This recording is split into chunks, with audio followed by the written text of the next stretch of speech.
Hello, everyone, and welcome to today's SRP education event, Major Changes in College Search. My name is Sarah Krapek, and I'm the Director of Participant Education with Strategic Retirement Partners, and we appreciate all of you joining us today for this first session in our 2024 webinar series. A few quick notes before we get started today. All the lines are muted, but we do welcome your questions. If you have one, please get out your phone and fire on the QR code that you'll see on the screens throughout our presentation.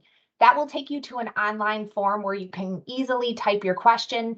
I'll be fielding those throughout the presentation today, and we'll get to just as many as possible during our time together. This session is being recorded, and a recording will be sent out to all who registered before the end of this week.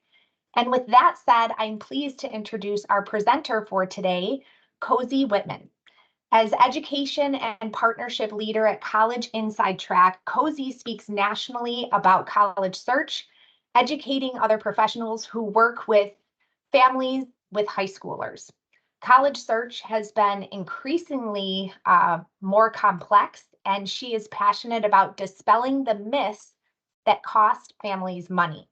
She was featured in the Journal of Financial Planning on the subject of college planning, and she herself is highly qualified on this subject as a mother of 5 children, all whom have very different approaches to college. So clearly she's no stranger to the challenges around college search. So thank you, Cozy, for being with us today. And I would ask you to take it away. Thanks so much, Sarah. Thank you for the invitation, and thanks everyone for carving some time out of your day today to join us. We're going to chat today about some of the major changes to the college search process. Normally, I always joke that the colleges will change and transform at about the speed of a ship liner trying to turn. However, since COVID, we've seen some big changes.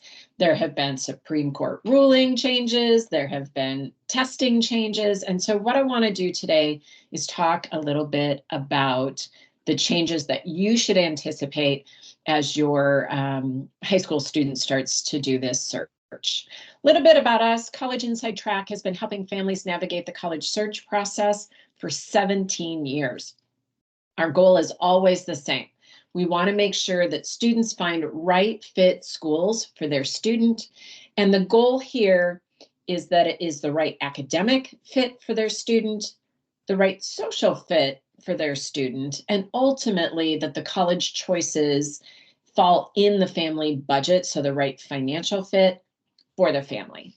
And if you have your own high school student, if you're starting this process, you know the college search can be a little bit stressful. It's stressful for parents. It's also stressful for the students. And so ebbing down that stress by bringing families really good information that they can make decisions on is an important part of our process. All right, so let's start with the state of college land today. When we look over the last 30 years for increases, I think we all have kind of this gut check that colleges become more expensive. And you're not wrong. When we look at our public institutions, so these are our state colleges and universities, they've actually increased tuition by about 213% nationally. By comparison, their private counterparts have increased by 415%. But before you get out your wet noodles and start lashing those private schools for that outrageous increase, I want you to take a quick peek at our public flagship universities, right? These are the main university usually in their state. I live in the state of Minnesota, our very own University of Minnesota, hanging out at 570%. Right next door, and our neighbors in Wisconsin have increased by 1,047%. Michigan, 1,053%.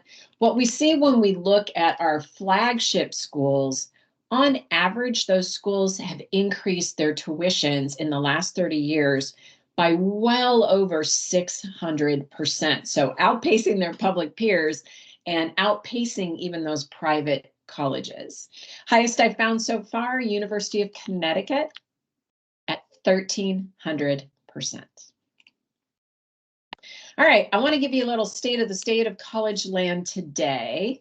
And the way that we think about this is I spent a lot of time talking to families about college, right? And one of the questions that I always ask the students are, tell me some schools you're kind of sort of interested in. And I'm here to tell you that your students are thinking highly of the schools that fit in this category. These are tier 1 and tier 2 schools where they are well over $80,000 a year. But the point of this slide is really to share with you the bottom three. The bottom three are the flagship schools for their states. We've got UC Berkeley, Penn State, and University of Kentucky. These are the flagship schools for their states. And you can see that each and every one of these for residents are over $30,000 a year. And one of the things we see pretty consistently when we work with families is that they come into our conversations hoping to pay $20,000, $25,000 a year. Well, just like you can't buy a brand new car for $20,000 a year anymore, you really cannot buy a college education any longer for less than $30,000 a year. Are there spot programs where that could be true? Yes, of course, right? And we'll get into the weeds around how schools might slide that ruler for you. But I just want to point out that for residents at the flagship school space, on average, we're seeing those schools come in at over $30,000 a year. And of course, there's some exceptions to the rule. University of Iowa, for instance, is less than $30,000 a year so far. And then, of course, we have the extremes like UC Berkeley, well over that $35,000 a year even. So the mean kind of hanging in that $30,000 to $35,000 a year for our public flagship universities. Don't forget, you can hover over that QR code with your phone. And if you have questions about some of these numbers and facts and figures, and as we get into the content, feel free to shoot your questions over because for sure I'm happy to answer them. All right, so let's do a little quiz. What percentage of students transfer at least one time? And this is a play at home kind of thing. Is the number of kids who transfer. So they get to the college, discover it's not their university, and have to go someplace else. Is it 6% of the kids, 14% of the kids, 25% of the kids, 38%, or 42% of students discover this is not their school and have to change schools? So choose your winning number, and let's take a look. Today, the national transfer rate sits at 38%. Why am I bringing this up? Because that transfer rate has a direct connection to what it's actually going to cost you to send your student off to college. What we find is when kids change schools, on average, it increases the cost of the student's degree by $14,000. And hold on to your hats. Of the 38% of kids who did not make a good choice the first time, almost half of those kids, 45% of them, end up making a poor choice yet again and going on to a third university. And when they make that decision, it increases the cost of their degree by $24,000. And this asterisk is about the fact that these are actually public school to public school transfers. This does not even include the private school market. So today, part of the strategy, if you will, to keeping the costs down is making sure that you're finding right fit schools for your students, right? Using all three of those categories that we talked about earlier. All right, we're going to kick this off by talking about financial aid. And there are a lot of misnomers and misperceptions in the financial aid space. So I want to make sure that we tackle some of these so that you understand how financial aid actually works. There are two buckets available to families potentially who have kids going off to college that you can dip out of in the aid space. But when people chat with me, they'll often kick off our conversation by saying something like, oh, we're not going to qualify for any financial aid. And what they actually mean is they don't think they're going to qualify for need-based aid. And we're going to tear this apart in a couple of slides because the other thing I will tell you is a lot of families are incorrect in their assumption. But certainly when colleges talk about financial aid, they are including need-based aid. The other bucket, so that's one bucket, it is separate and apart from the second bucket, which is merit-based aid. Merit-based aid are the scholarships that you hear about that kids get from the schools that they attend. When colleges talk about financial aid, though, they actually have one more bucket, the loan bucket. Now, I don't include that in financial aid because at the end of the day, loans are not aid really, like you have to pay them back, right? But colleges include them there.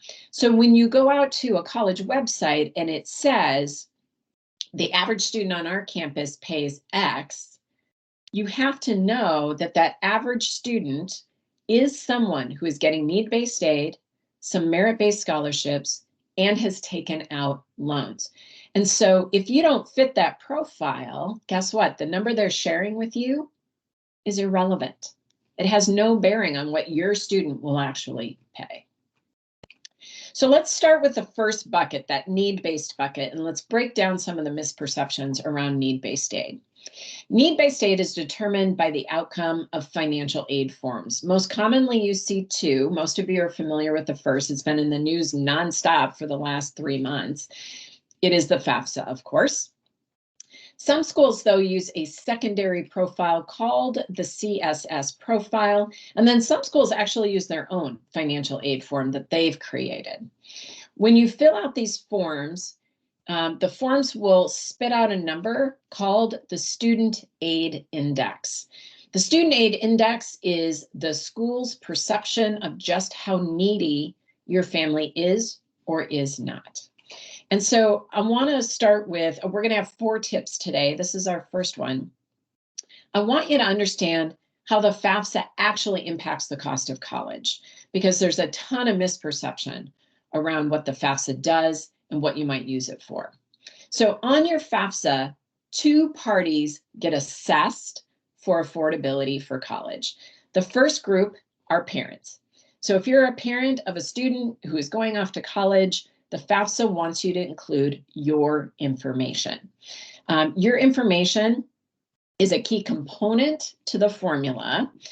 For the formula of the FAFSA, parent income is assessed at 47%. Your assets, by comparison, are actually only assessed at 5.64%, right? So there's a lot of misperception here that somehow, for instance, I saved for college and I'm being penalized for saving. You really aren't, right? So if you think about, for instance, a 529 plan, 100% of your 529 plan is intended to be used for college, but it's only going to get assessed at that smaller 5.64%. Where your outrage should be directed is the fact that your income is being assessed at 47%. And I can't see you, but raise your hand if you think that you want to spend half of your income on college for your student, right? Most of us don't fit in that category. So the other party, of course, assessed on a FAFSA are the students themselves. It is their FAFSA form. Students assessed at much higher rates, income assessed at 50%, assets assessed at 20%. However, students don't typically have much of either of these, and so consequently, they don't have a huge impact on the outcome of the FAFSA. Parent income is the single largest factor on the FAFSA form.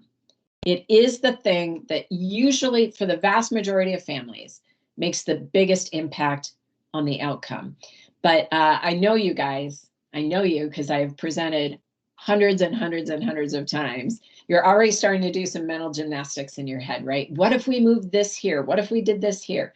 Here's the thing, keep in mind that moving your assets is not typically something that will impact the outcome of the FAFSA because they have such a small role. 529 plans are considered a parent asset, so they fall under that 5.64% assessment. If you've saved for college in a format called an UGMA or an UTMA, those are actually assessed at that student rate, at that higher rate of 20%. I wouldn't recommend moving money or doing anything like that, right? You should always connect with your advisor at Strategic Retirement before you make any financial moves. But I just want to point out that most people can actually use up that money in lots of different ways, like buying the laptop, buying the kind of stuff that you need to fill a dorm room, for instance. There are ways to use up that money. And of course, you'll use it to pay for college. And then the last thing I just want to point out is that parents really today can't remove themselves from the FAFSA. So back in my day, because I'm a dinosaur, people used to be able to say, I'm just going to remove my kid from my taxes and not claim them anymore. And then they are independent, right? Your student really cannot become independent just because you decide not to claim them on your taxes. That's not a thing anymore. And so consequently, there are very specific criteria that will allow a student to be independent. And I always tell people, look, you really don't want your students in that position. The vast majority of us are not interested in having our kids, for instance, be homeless, right? That's one of the criteria. So just plan as a parent to have to put your information on the FAFSA. And just a quick note, no retirements go on the FAFSA as an asset. So no retirements, no 401ks, 403bs, no Roth IRAs, regular IRAs, none of those go on the FAFSA. And don't include your primary residence. If you're one of those fun, lucky people who have a secondary vacation property, that does need to go on, but not your primary home. All right, so we've all heard about the hoo-ha around the FAFSA. It's been in the news about every other week for the last 3 months. And so I just want to walk you through some of the big changes that are rolling out on this brand new FAFSA form. These are the biggest changes we've seen in 30 years on this FAFSA, on the 2024 FAFSA. So the first thing is that old verbiage. So if you have older students, you filled out your FAFSA, you got a report back, and it told you that your EFC, or your expected family contribution, was X. That verbiage is retired, it's gone. The new verbiage, as mentioned earlier, is student aid index. So when you get your report back, you should be looking for your SAI. All right, one of the biggest changes that will impact middle and upper middle income class families is that you're no longer going to have the formula shift when you tell it that you have multiple kids in college. So the way the FAFSA used to work is if you had 2 kids in college at the same time, you indicate that on the form, and then the formula would change. So on student A, you tell it, hey, I've got 2 kids in college this year. And the formula would say, like, okay, great. I'm only going to assess your income then at 23.5% for this student. And then when you fill out student B, 23.5% for student B. So what happened often is families who did not qualify for need-based aid with 1 kid in college often qualified for need-based aid once they had 2 kids in college. Well, the formula is no longer going to recognize that. So here's what's going to happen now. You fill out the FAFSA form, you tell it, I have 2 kids in college, because it does still ask, but nothing happens with the formula. So it'll assess your income for student A at 47%, and it'll assess your income at 47% for student B. And so people who do not qualify with 1 kid in school are not going to qualify with 2 kids in school. The divorce formula has also changed. So in the case of divorce, only one parent is going to fill out that FAFSA. And the way you're going to determine that today going forward is based on who is financially supporting the student more of the 2 parents. The one thing I want to mention here is the Department of Education did not define financial support. So guess what? They're leaving it up to you to determine who's financially supporting the student. So use whatever criteria you want if you have divorce as part of your family structure, because it was not defined in the bill, and the Department of Education also did not define this. The definition around small business and the exemptions that go with it are also disappearing on this FAFSA. So if you are a farmer or you own a small business, you no longer have your assets exempt. All business owners, all farmers will need to put all of their assets on the FAFSA. And you're just going to put them in one big lump, right? You'll have to add them up separately. But if you're a small business, maybe you're a boutique owner, all of your unsold merchandise, the value of all that merchandise, if you own the building your boutique is in, you'll have to put that on there. All of the things that are associated with the business, like a checking and savings account, those will all have to go on there. If you're a farmer, that includes land, equipment, capital purchases of any sort, right? So all of those things will now need to be on the FAFSA form. And then the one big positive in this current FAFSA that did not exist in the old FAFSA is now any third party. I have grandparents here, but it could be anybody. It could be an auntie, it could be an uncle, a godparent, anybody who wants to help the student pay for college can now do so, and it will have no impact on the student's need-based aid if they are getting any. So if grandma and grandpa have a 529 plan and they want to help the student pay for college, awesome. That's a great thought, great idea. Have them pay for it. At the end of the day, it is not going to come back and haunt the student like it used to on the old FAFSA form. All right, again, if you have questions about the FAFSA, about need-based aid, please do use that QR code and we'll address those here at the end. All right, I have another quiz for you. What school path of the ones that are offered here do you think are the least expensive? Is it choosing a four-year public college? Is it starting at a two-year school and then transferring to any kind of four-year school? Is it starting at a public college and then transferring to a private college? Or is it starting at and finishing at a four-year private university? So this quiz is a little wordier. I'll give you a second to think about it. Which path of the ones offered here do you think are the least expensive? I'll give you one more second. And it turns out the answer is all the above. They could all be true. Circumstances around your financials and who your student is are what will determine the actual cost of college today, right? There is no one right path that we can say for sure is going to be least expensive for your student, because each student has different circumstances and the colleges think about students in different ways.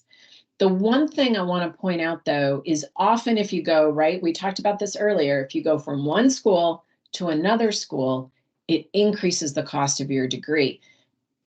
But it depends on the state that you live on, right? So I live in the state of Minnesota. This is true in the state of California. It's true in lots of states because this is starting to evolve, right?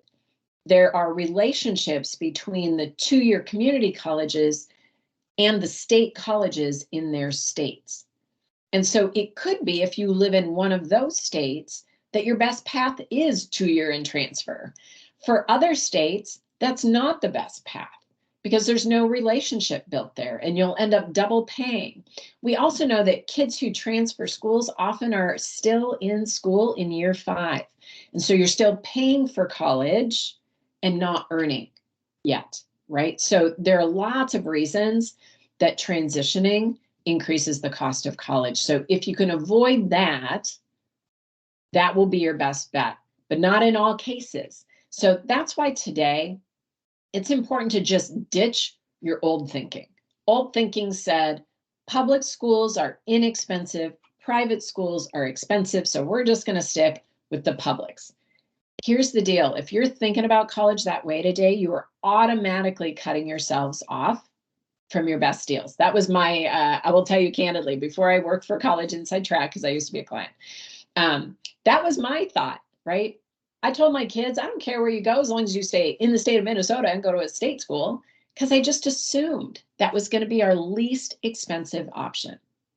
Today, you need to think about schools as being flexibly priced or inflexibly priced. And the reason that's true is there are public and private schools in each of those two categories, right? So I'm going to give you a couple of examples. University of Michigan. If you do not live in the state of Michigan and you want to go to University of Michigan, if you can get in, because it's relatively selective today, you are going to pay every penny of their $74,000 price tag, because they are not bringing merit aid to the table. Don't you know? We're a public Ivy, right? And if you are not a taxpayer in the state of Michigan, you're not getting any need-based aid from them, because the need-based aid in Michigan comes from the state. And they are not interested in supplementing your student because you guys are not taxpayers in that state. However, if you are interested in any of the other public institutions, they actually do have money available.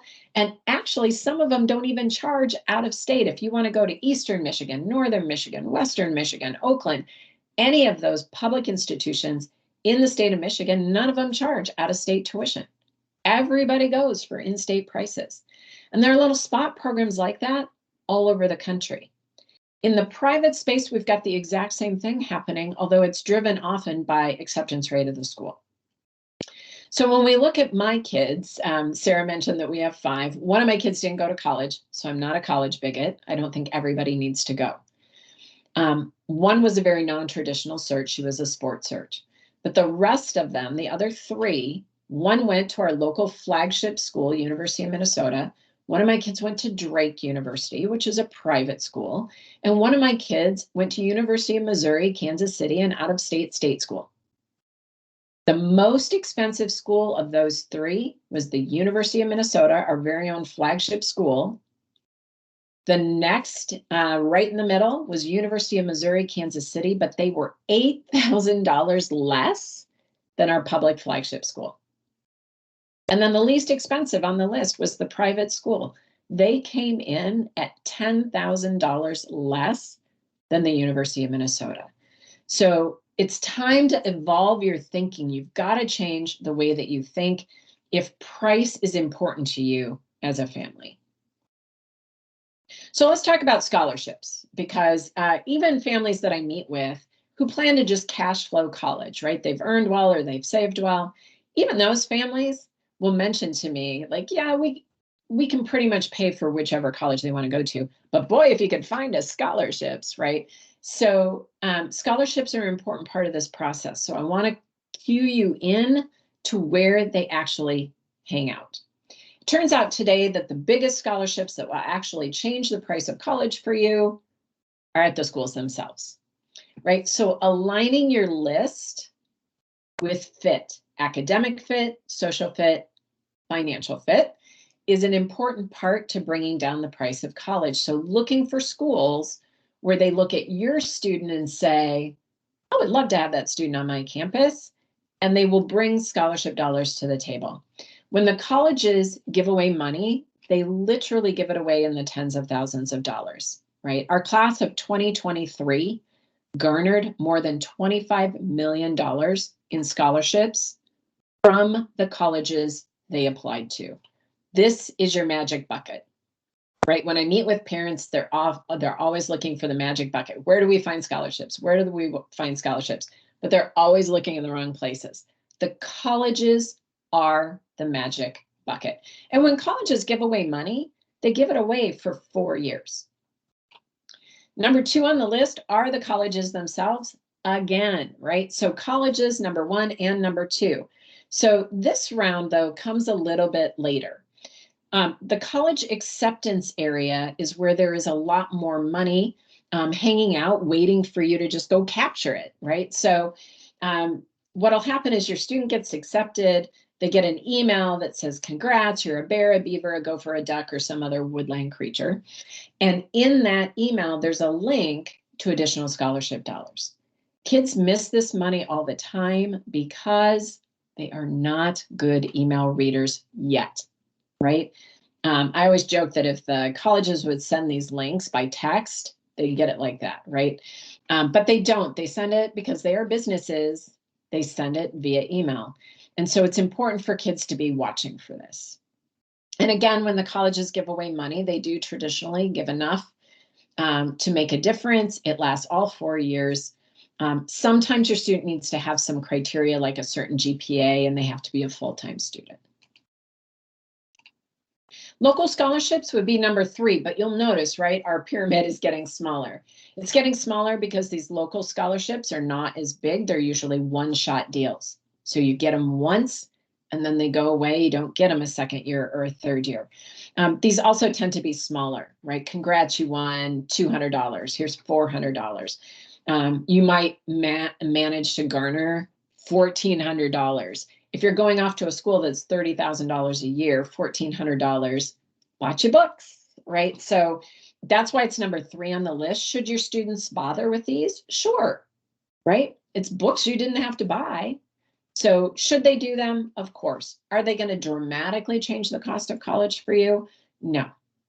And then bottom of the barrel, where I would recommend you spend exactly no time, is out on the internet looking for scholarships. These are by and large a waste of your time. A lot of high schools will push out scholarship aggregators. That's what they're doing, is taking you out to these giant websites that have tons of scholarships on them. The average student has to apply to between 50 and 80 of these to win any amount. And the average award amount is $500. Your student would be better off just picking up a job summer before they go to college and working. They would earn more money. All right, so if colleges are the key ingredient to scholarship dollars, what should you be looking for? Well, the first thing you need to understand is, do they actually even have a merit bucket in the first place? Remember earlier I said there are 2 buckets. Some schools have both buckets, but a lot of schools only have one of these buckets, and it depends on who you are and what kind of school it is. So as mentioned, the University of Michigan, if you're a non-resident, there's no need bucket. That one goes away. They do have a little bit of merit money. It's not usually enough to make a difference, though, to change the price of college. Some schools, though, have both. And then guess what? Some schools don't actually have a merit bucket. They only have a need bucket. And that's driven primarily by acceptance rate. So think about it this way. Colleges are businesses. When they accept a student, it's a business decision. And when they decide to give away money, it's a business decision. And if I have an acceptance rate of 3%, 6%, 12%, 18%, where's my incentive? There's no incentive for me to give away money, right? Their position is kind of, you're so lucky to have us, right? It's not the other way around. They have plenty of kids to fill their freshman classes. And so if you don't want to pay their full price, just move it along.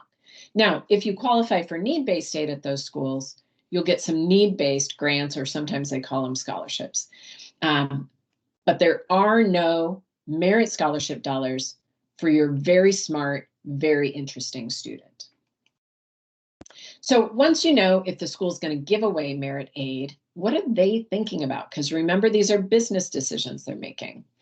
First things first, they want to understand, can your student help them with their average incoming numbers? Just like most companies have numbers they're trying to meet, colleges do too, and they are thinking about my average incoming GPA for the freshman class and the average incoming test score for the freshman class. And so if your student is slightly above the incoming average, there's more money available for you.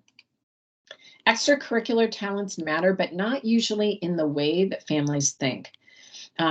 Colleges do not care about your student being well-rounded. They also don't need your student to have done 50 different things, right? So more is not better here. Quality of experience, way more important than quantity of experience. And then be demographically interesting. So easy to do. The Cozy Whitmans of the planet, we're going to cut her kids off from this, right? So easy to be demographically interesting. Most colleges get the bulk of their applicants from where? The immediate surrounding areas, right? And so you are more interesting if you step over your state's borders and start looking at other states or other parts of the country that actually can bring down the cost of college, not increase it. But the college matters, right? The schools you end up looking at matter. All right, so let's walk through the recipe card for how colleges think. And I want to point out that this is one school's recipe. However, it is very predictable across colleges. These are the categories that the schools are thinking about. The first one is something called demonstrated interest. What does that mean? Demonstrated interest is how interested in the college is your student, and have they demonstrated that, right? Have they given the school the perception that they're pretty darn interested in that school? Lots of ways to do this. Touring certainly counts, but you could also follow their social media, jump on their Zoom panels. There are lots of ways to interact with the school. Slide by their table when they show up at your high school, all of those things they are tracking. Look at this. If you live out of state, there's quite a bit of money for you if you are that unusual student, right? So some states, Minnesota happens to be one of them, a high percentage of our kids stay in the state or touch one of our borders to go to college because we've got some deals with some border states and their colleges. And so it's rare for a Minnesota kid to look at Georgia, to look at Maine. That makes us more interesting, and your student can be interesting too by looking outside their region. The next few categories are all about bringing students onto their campuses that they don't have to worry about, right? They don't want kids to end up on academic probation. And so they're looking for kids who will be successful freshmen. And so they're paying for things like A's, rigorous classes, a really good letter of recommendation, and test scores. This one surprises people because isn't everybody test optional? The short answer is no, everyone is not test optional. And also, by the way, even if they are, this school, by the way, has been test optional for a decade. And they still tie that number to scholarship dollars. The next two are all about filling out your financial aid forms, regardless of outcome. I just want to point out here, it doesn't matter to the school if you're going to be need-based or not. What they're looking for is, can you actually pay the bill? And might we be able to tap you for our endowment for our alumni, right? So they're looking for really good alumni here. And then a really well-written essay can be worth quite a bit of money. So what the school would do is add all these things up and bring them to you in the Ann B. Smith Scholarship and the Bulldog Scholarship and the Presidential Scholarship, right? But behind the scenes, this is what all that money was for. So my second tip, start thinking like businesses. The colleges they're standing solidly in their own corners. I think one of the big mistakes that people make is they tend to think about colleges as being benevolent. They are businesses. They are acting in their own best interest, and you should be too. What do I mean by that? I mean, think about how your student learns, and then go seek out environments that have that learning environment. Unlike high schools, and certainly there are different kinds of high schools in the US, but most of our high schools follow kind of a traditional learning process. Not true for colleges. There are lots of different learning environments in the college atmosphere. And so start thinking about that and start looking for schools that align. The other thing is give your students some wiggle room in the major space, right? Look at multiple programs. 80% of kids change their degree at least, sorry about that, at least one time. So make sure you build some elbow room in so that when they change their major, they don't have to change the school. What's the plan B? And then big brand schools, those selective schools, those schools who have acceptance rates under 20%, need your student to be more than smart. It's not enough today to be the 4.8 kid with the 36 on the ACT or the 1500, 1600 on your SAT, right? You've got to do more. Passion projects, research, things that set them apart from everybody else. All right, so let's talk about some of the trends that are impacting not just the cost of college, but the acceptance rates at colleges. The first is this test optional landscape. There's actually been some news in the last couple of weeks, right? Studies are showing the schools that test scores actually could be a better predictor in some ways of a student's success on your campus than their GPA. And that's partly because of a lot of the artificial inflation that happens of GPAs across our high schools. Now, this isn't true for every student for sure. And it's never going to be the one thing that colleges make decisions on.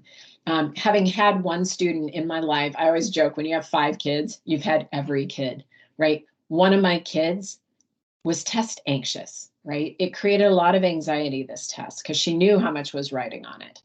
And so it actually wasn't a great opportunity to demonstrate her rigor, right? Her GPA did a much better job of that. But the colleges in going test optional are finding they're ending up with students who are really struggling on their college campuses, and there could be lots of reasons for that. But just know that a lot of schools are now looking at going back to the test required world.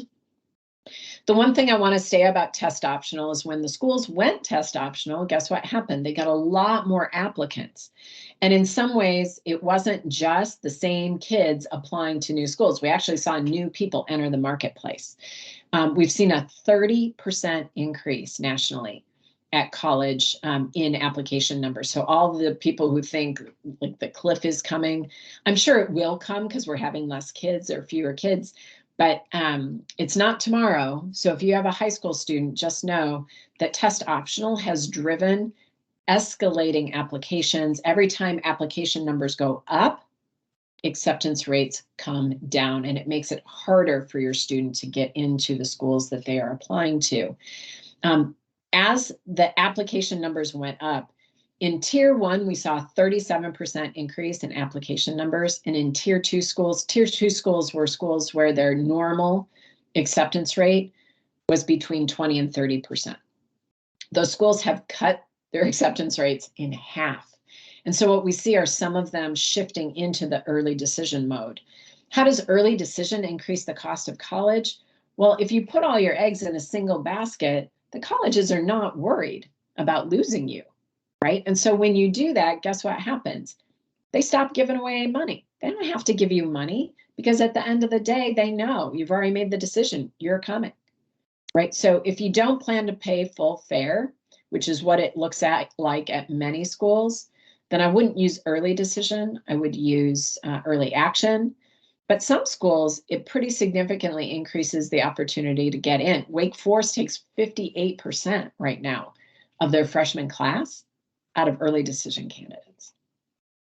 Secondary factors are still influencing acceptance rates. These are things like demonstrated interest, the rigor level of the student's transcript, and that essay. Lots of kids treat the essay like it's a check the box moment. It is not. It is your opportunity to tell a part of your story. We spend a ton of time with the kids we work with on their essays. And then I get a lot of pricing conversations where people are like, look, I thought the price of college was going to go down, right? Fewer kids going to college, blah, blah, blah.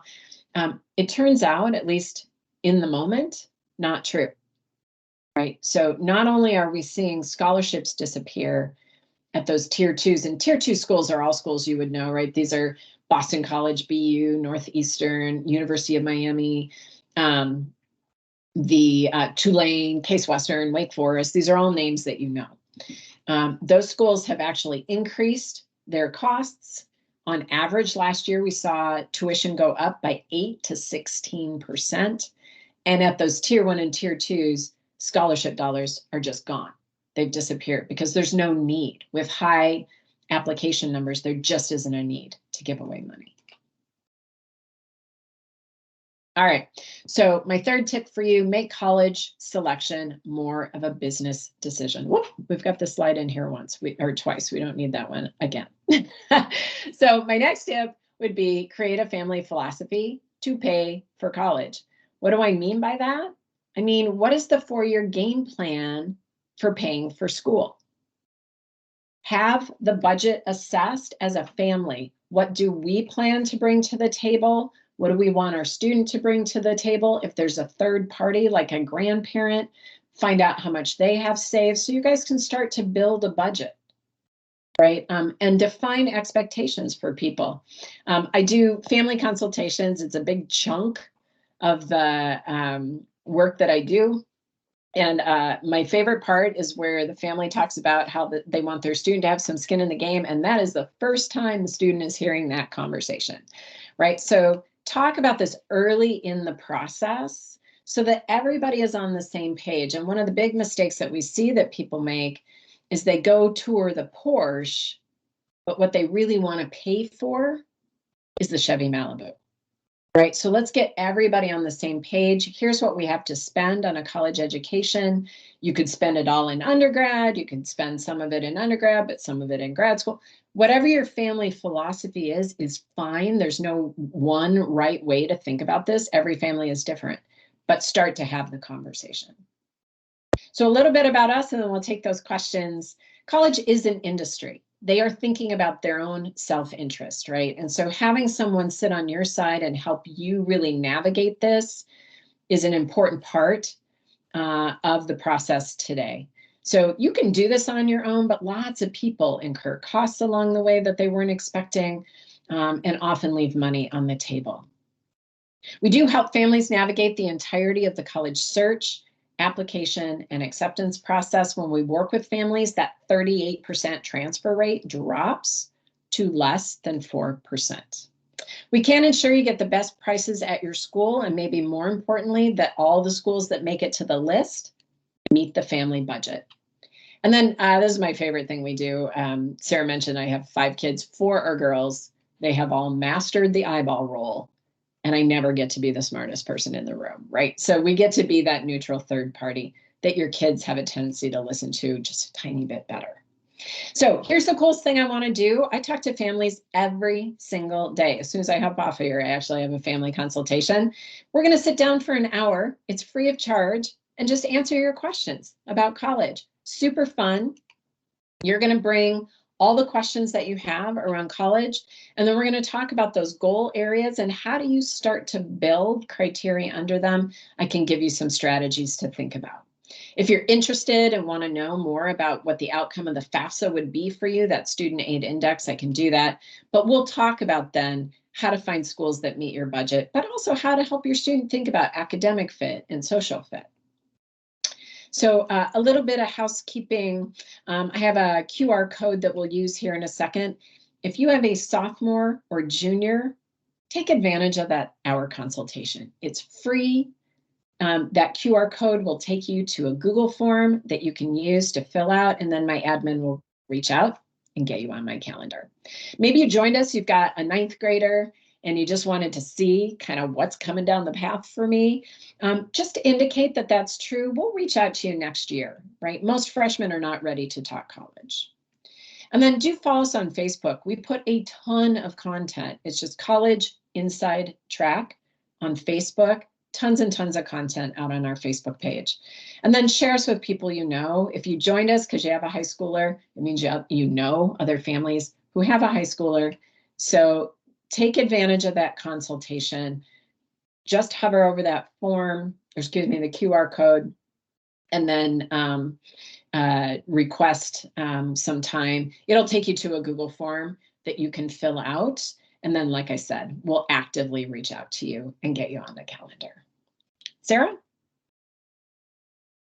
Cozy, thank you so much. As a mother of a child who will be heading to high school in the fall, I was furiously taking notes and had a few jaw-dropping moments myself. But we had a number of questions come in, so I'm going to fire those off to you. One related to the numbers that you showed for college, and the question was that just for tuition, or was that also for room and board and other expenses associated with college? Yeah, great question. So the big list of schools that we looked at where the prices were, $86,000, $39,000, that is total cost of attendance. So the all-in tuition, room and board, books and fees. And many schools will include like personal expenses. They usually underestimate that though. And so just keep in mind, we usually add about $3,000 of personal expenses. Kids eat a lot of pizza freshman year, so you got to make sure you get it covered. Okay. All right. Perfect. Then we did get a couple questions about that FAFSA, which probably is not surprising. One of the questions was, does need-based financial aid determined by the FAFSA need to be paid back like a loan? Yeah, so good question. If the school, first it's important to say that need-based aid gets assessed at two different levels, at the federal government level and then at the collegiate level. So you could find, and I would estimate that most people who are on today would find they don't qualify at the federal level. However, each college is going to make their own determination. So you could find yourselves not need-based at the local public institution, but need-based at one of the private institutions in your state. So need-based aid that comes in the form of a grant or scholarship is gift aid. And so when you look at a financial aid award letter, it'll often put that over the category heading. It'll say gift aid. Anything that's a gift, just like any gift you would give, does not need to come back. However, the loans do. So if you take out the federal student loan, that is also considered need-based aid that you would need to put back, right? You have to pay those back with interest. So just when you get your awards, distinguish them from loans or grants and scholarships. Okay. All right. Very interesting. And then another question that I also was curious about, when a parent lists their annual income on the FAFSA, is it just 1 year of income, or how is there any accounting for income that potentially fluctuates? How do they look at that? Yeah, great question. You are going to fill your FAFSA out for every year your student's in college. And so they are only going to use one income year. And it's always going to be 2 years behind the FAFSA you're filling out. So if you're filling out the 2024 FAFSA, because you have a student starting in the fall of 2024, you're going to use the income year 2022. Now, on the new FAFSA, you don't have to worry about it because candidly, there's a data retrieval tool built into it. It's going to go out, pull your information from the IRS and just put it in there. But as an informational piece, when you fill out the 2025 FAFSA, they'll be using your 2023 calendar year income, and it's always adjusted gross income. Okay. I also identified with this question because I am a mother of twins and am curious how multiples, twins, triplets, etc., might be taken into consideration. You mentioned with the change of the FAFSA that there is no longer a consideration for having multiple students in school at the same time. Is there any special consideration for multiples? Yeah, sadly not. I mean, there's no question people who have twins and triplets are going to be at a disadvantage here. People who have stair-step kids, right, where they're one right after the other. With 5 kids, we had 6 years where we had 2 kids in college at the same time. There is no distinction in the FAFSA, whether you have twins, triplets, it doesn't make any difference. Now, one of the things I might do, though, is go to the college and have that conversation. You are not going to find University of Illinois, for instance, with 40,000 students interested in having that conversation, but you certainly could have that conversation at Millikan, right, which is a much smaller college, much more interested in filling their freshman class. Got it. A question came in about guaranteed tuition. Or locking in a certain rate for all 4 years. It seems this person made an observation that some Illinois schools are offering that freshman year rate and locking it in for all 4 years. Is that a trend that you're seeing elsewhere, Cozy? Yeah, for sure. It started pre-COVID for a few schools in the country. And then with COVID, right, schools were very nervous. And so a lot of them took the stance of the lock-in as an option to make sure that kids came. And some of them are just keeping it in place, which is so lovely. But then increasing tuition on everyone else by 13%, right? The new kids are getting the 13% increase because they've got you locked and loaded at that starter rate. The other thing I want to address there is there are schools that you can prepay tuition, for instance, a little like you might prepay anything, right?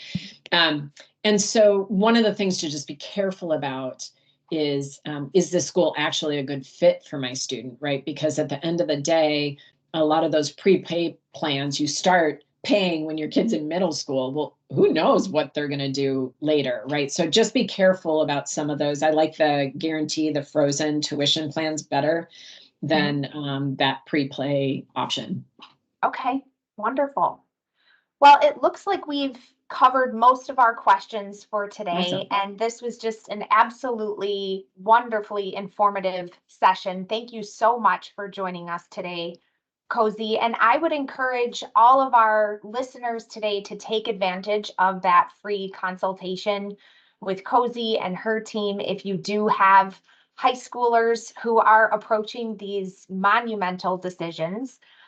If you want to get in touch with our team here at Strategic Retirement Partners to talk about how college planning fits into your broader financial plan and kind of can coordinate with other financial goals that you have, like retirement and otherwise, feel free to send us a note at plantoday@srpretire.com. Again, that's plantoday@srpretire.com.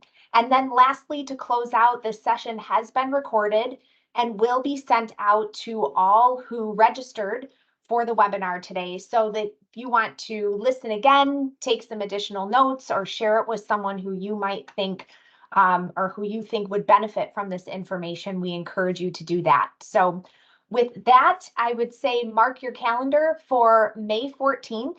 Our next session will be talking more towards people in their early career about how to get started and be money smart as you're starting your career. So stay tuned for information on that. And once again, thank you so much, Cozy, and thank you everyone for joining. Have a terrific rest of your day. Bye-bye. Thanks, Sarah.